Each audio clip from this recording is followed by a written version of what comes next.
Biomecánica A2, investigación en el aula, análisis de postura. Las integrantes son Luisa Agudelo, Camila Velasco, Natalia González y Jamie Cruz. Para comenzar a realizar este análisis debemos entender algunos conceptos básicos. El primero de estos va a ser la postura. Este se refiere al ser humano en posición bípeda, lo cual va a indicar la posición global del conjunto de segmentos corporales en un momento dado. Estos van a estar superpuestos a partir del suelo hasta la cabeza. Las estructuras que lo van a componer son músculo-tendinosas, ligamentosas y el tono muscular, las cuales permiten mantener estas estructuras asociadas y estabilizadas entre sí, lo cual permite moverlas de manera independiente. Otro de estos términos va a ser la postura viciosa, la cual se presenta cuando se somete a una sobrecarga a una estructura ósea, tendinosa, muscular, entre otras, lo cual va a generar un desgaste permanente en uno o varios de los elementos del organismo, lo que puede llegar a causar daños en la columna vertebral. Como lo podemos observar en esta figura, en el lado derecho se ve las estructuras a nivel cervical y lumbar que se ven afectadas en el momento que se adopta una postura incorrecta al estar en el computador. La siguiente imagen va a ser la posición de sofá denominada así por Capanche.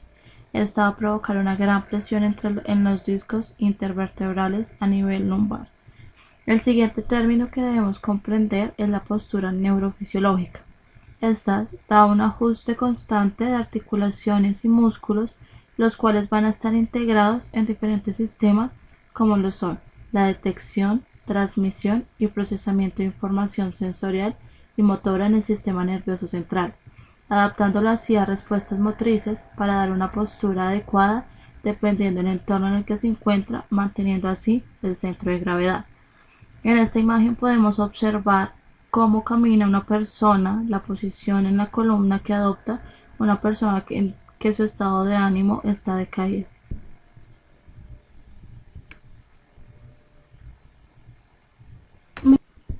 La función principal de la postura es una función antigravitatoria que permite mantener al cuerpo una postura erecta. Esto se basa en un aumento del tono de ciertos grupos musculares que se encuentran en el tronco, en los miembros inferiores y en el cuello simultáneamente. La función secundaria de la postura es actuar como una interfaz con el mundo exterior, utilizando esta información para realizar una activación en situación de equilibrio, es decir, la postura actúa como un organizador del movimiento. Como lo podemos ver en la imagen, en esta imagen se evidencia cómo el corredor de maratón se alista para iniciar su carrera. En esta se debe adaptar una postura correcta para realizar la competencia.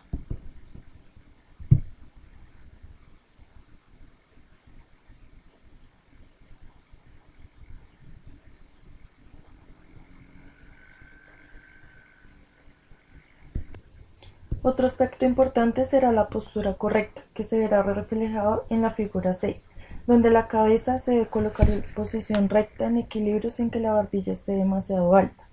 Los hombros deben colocarse nivelados en una visión lateral. Ninguno debe estar ni hacia adelante ni hacia atrás. Los brazos se deben dejar relajados, colgando perpendiculares al cuerpo, con las palmas mirando hacia este. Las escápulas deben permanecer planas, sin los omóplatos demasiado hacia atrás ni demasiado separados. Por otro lado, el pecho se debe colocar hacia adelante y hacia arriba, y se debe mantener la espalda alineada. Como referencia, la posición debe estar entre la inspiración completa y la expiración forzada. La columna y la pelvis deben respetar las 4 curvas naturales, cuello y lumbares hacia adelante y dorsales y sacro hacia atrás, y las caderas han de estar niveladas, influyendo el lado hábil o lateralidad de la persona. Por otro lado tenemos el abdomen. Lo que más influencia tiene en esta parte del cuerpo es la edad de la persona. En edades tempranas el abdomen es prominente, en los niños mayores y los adultos es más liso. Las rodillas y piernas deben mirar hacia adelante y estar rectas de arriba hacia abajo. Si las miramos de lado, no deberá estar una más delante que la otra, Y por último, los pies se deben colocar paralelos con las puntas de los dedos hacia afuera y hacia adelante y deben soportar el peso por igual.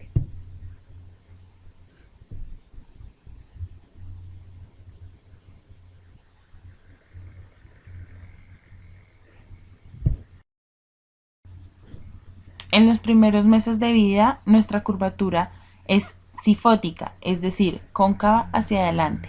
Antes del niño cumplir su primer año de vida, adopta la posición cuadrúpeda, como se observa en la siguiente imagen, la cual le ayudará al niño a desarrollar su primera curvatura y a tener un control cefálico. Esta curvatura sería la lordosis cervical. Después del año de vida, el niño en un desarrollo normal está aprendiendo a caminar, por lo cual permanece bipedestado y obliga a la columna a equilibrarse para soportar cargas, pero aún presenta una columna lumbar rectilínea. A partir de los 3 años se observa una pequeña lordosis lumbar. A los 8 años, esta lordosis lumbar se consolida siendo definitiva a los 10 años. En la buena postura hay una adecuada distribución de cargas. Se evidencian las curvaturas normales, lordosis cervical y cifosis torácica y de nuevo lordosis lumbar. Se ve un buen tono muscular, no se observan curvaturas en plano coronal. Esta postura debe ser cómoda, debe mantenerse con el mínimo esfuerzo, no ocasiona desequilibrios osteomusculares. Es inconsciente e involuntaria. El centro de gravedad es el punto donde se resume todo el peso de un cuerpo u objeto, ya sea dinámico o estático. En el cuerpo humano será estático y se encuentra delante de la vértebra sacra de C2. Este variará su posición estática dependiendo de la constitución, edad y sexo. En cuanto a la dinámica, también tendrá una variación en cuanto a la posición de los segmentos corporales cambia. Por ejemplo, en la figura, en la mujer en estado de embarazo debido al peso adicional, su centro se hace más bajo, igualmente amplía su base de sustentación, por lo que aumentará la estabilidad.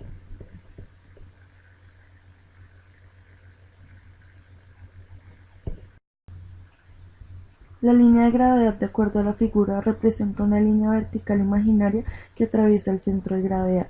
Será la proyección del centro de gravedad que depende de la posición del mismo. Gracias a sus distintos puntos anatómicos de referencia, será utilizada en la evaluación de la postura. Por otro lado, tenemos los receptores, que el papel de los órganos sensoriales en la postura. Los estímulos sensoriales están codificados por receptores específicos que transmiten una señal eléctrica hacia el sistema nervioso periférico y central, donde se integra y se interpreta. Estos sistemas sirven de orientación en el espacio y hacen posible la bipedestación y la marcha. En primera instancia tenemos el sistema visual, la información procedente de la fobia que se observa en la figura constituye la visión central ligada al movimiento y participa en el reconocimiento de elementos visuales para identificar obstáculos y superficies de apoyo, texturas del suelo, entre otros. A la inversa, la visión periférica procedente del resto de la retina es poco precisa, pero sigue siendo sensible a las variaciones de luminosidad y desplazamiento. Esta última es más útil para el control postural, ya que permite percibir precozmente las variaciones del entorno.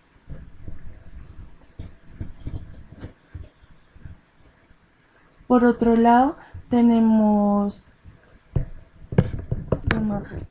somatopropioceptivo o somatosensorial, que reúne el conjunto de las vías sensoriales procedentes de la piel, con propioceptores tales como los músculos y los tendones, que serán los órganos tendinosos de Golgi, que por ejemplo, al llevar a cabo una postura como la de la figura, que permite medir la posición relativa de dos segmentos y sus cambios en términos de velocidad y amplitud, las presiones continuas o variables aplicadas sobre la piel, como se puede observar en la imagen. Estos actuarán al realizar los distintos movimientos.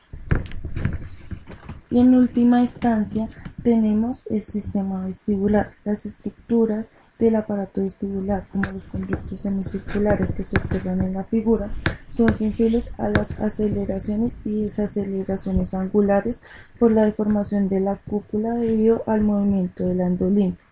Estas informaciones dan lugar al reflejo vestíbulo espinal, que consiste en ajustar el tono muscular entre los semicuerpos defunción de la posición de la cabeza y el reflejo oculovestibular que permite mantener estable la posición de los ojos cuando el cuerpo está en movimiento.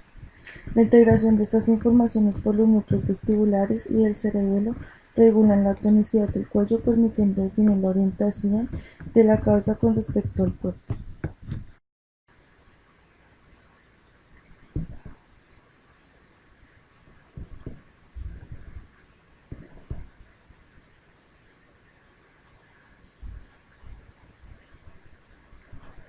Los músculos tienen gran importancia en el mantenimiento de la postura correcta.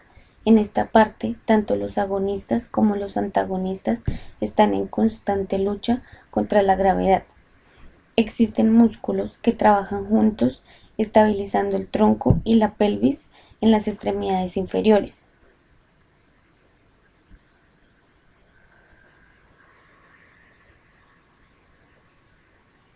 En una visión lateral, los músculos anteriores y posteriores están unidos a la pelvis. Van a mantener la alineación correcta. En esta parte, los músculos anteriores abdominales empujan hacia arriba y los flexores de la cadera hacia abajo. Los abdominales y extensores de la cadera empujan la pelvis hacia atrás, mientras que los músculos de la parte inferior de la espalda, los flexores de la cadera, inclinan la pelvis hacia adelante.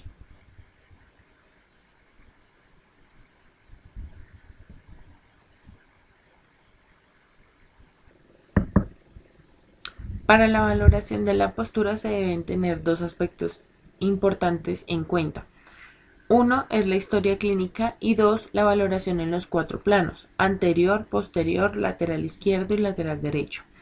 Para realizar la historia clínica debemos preguntarle al usuario antecedentes patológicos, su profesión y así detectar posibles alteraciones, el grado del dolor si lo presenta y la ubicación del dolor. Se usa una plomada, la cual es una cuerda que se ubica en la línea media, la cual nos facilita evidenciar desviaciones. Estos serán los aspectos que se van a evaluar en el plano posterior: inclinación hacia uno de los lados de un segmento corporal o de todo el cuerpo y ver si se acompaña de una rotación, hombros nivelados y en simetría de la masa muscular de los músculos trapecio, escápulas aladas en aducción, elevadas o deprimidas, simétricas o asimétricas. La alineación rectilínea de la columna vertebral se valora con ayuda de la línea de la plomada. Nivelación de las espinas ilíacas, nivelación de los pliegues glúteos, rodilla, nivel de los pliegues popliteos, tamaño y simetría de las pantorrillas y alineación de los tobillos.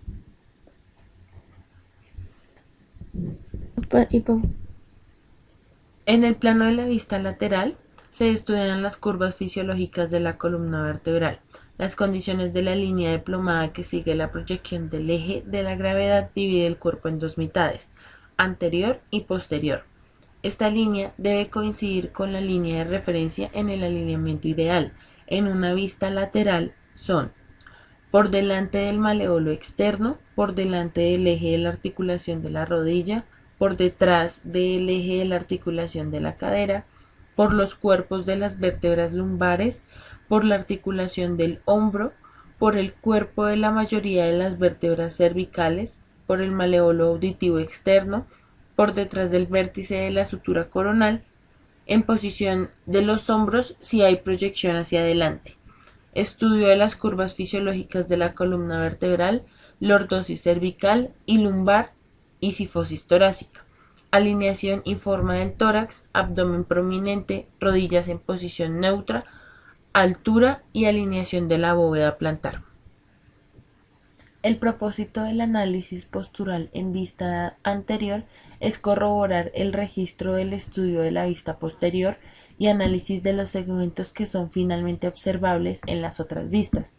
En este se debe ver cabeza alineada con respecto al tórax, simetría facial, nivelación de los hombros, nivelación de las crestas ilíacas, orientación espacial de las rodillas, alineación del pie, los dos arcos longitudinales mediales, alineación de los ortejos del pie, presencia de callosidades en los ortejos de los pies.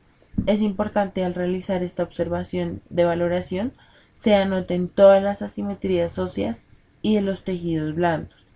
Ambas clavículas deben estar en forma horizontal, las manos deben estar paralelas, ambas rótulas deben estar a la misma altura. Para realizar la evaluación postural en posición erecta no debe basarse solo en la observación del desequilibrio de la alineación. Es necesario realizar pruebas musculares específicas, medir distancias, perímetros, analizar si hay retracciones, palpar el tono muscular y comparar. Es importante tener presente que en la postura intervienen factores psíquicos y metabólicos.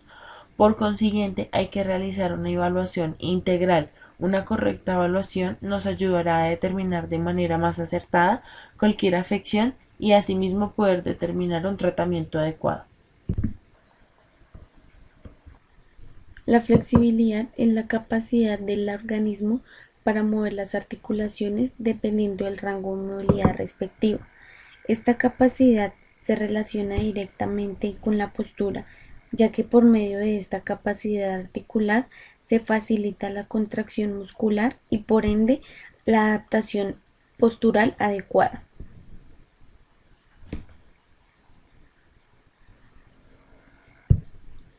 Las cadenas musculares en la postura tienen gran importancia, en especial las estáticas.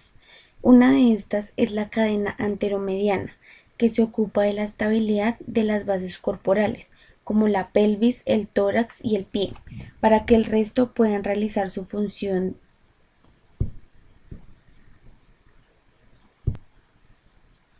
Existe otra cadena entre estas, es la cadena posteromediana. Esta se encarga de la bipedestación y es dominante a la izquierda. Es la cadena de la verticalidad, pero no realiza la extensión axial de la columna ante la gravedad. La cadena posteroanterior realiza la elongación axial de la columna, el largo del cuello, los multífidos, los transversos del abdomen. Esta cadena será antigravitatoria para el equilibrio en la bipedestación. Y por último tenemos la cadena anteroposterior. Esta cadena mantiene la alternancia entre una cadena y otra. Está formada por la musculatura equilibradora del cuerpo. La relación que existe entre carga y postura se basa en la carga física a la que está sometida el cuerpo, ya que ésta nos proporciona información sobre la postura que se debe mantener para sostener esta carga, debido a que se puede presentar cargas excesivas a las que se debe responder con una postura adecuada, evitando así lesiones de los tejidos conectivos que se involucran en el movimiento corporal humano. Como lo podemos ver en la imagen, se debe tener una postura adecuada para levantar alguna carga adicional que no sea la del peso,